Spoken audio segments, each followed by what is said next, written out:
In this video, we're going to cover section 11.9, synthesis strategies. In section 11, we've seen three ways to form carbon-carbon bonds. One we've seen previously, and that of the use of Grignard reagents or organolithiums to convert carbonyl-containing compounds to tertiary alcohols. Only difference in this particular section is that we're starting with a carboxylic acid derivative to carry out the same process. We've also learned two new ways to form carbon-carbon bonds. The first was in the production of carboxylic acids. We saw that if we took an alkyl halide and reacted it with magnesium, we could form a Grignard reagent. And then if we took that Grignard reagent and reacted with CO2, we would form a carboxylate. And then carrying out an aqueous wash with a dilute acid, we would form our final carboxylic acid.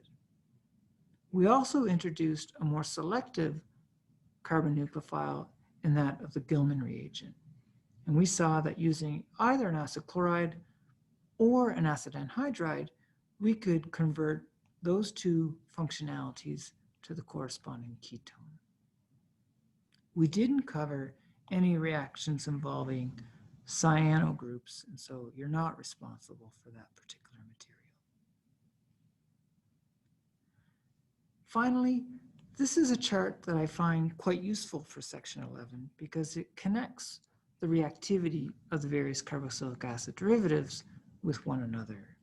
And so in this chapter, we've seen various ways in which we can produce carboxylic acids, and we've seen one important method of taking a carboxylic acid to produce an acid chloride. And I refer to that as a fairly important synthetic method because we saw that the acid chloride could be reacted under various conditions to basically produce any other carbonyl-containing compound.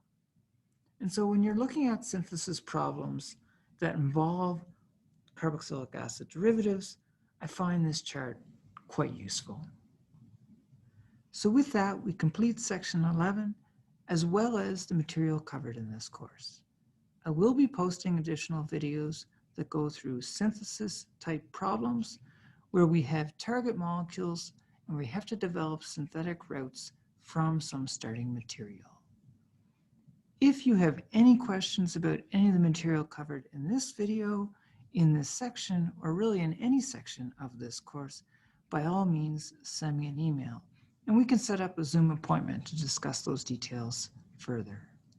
I wish you all the best in your preparation for your final exam, and best wishes, and stay safe.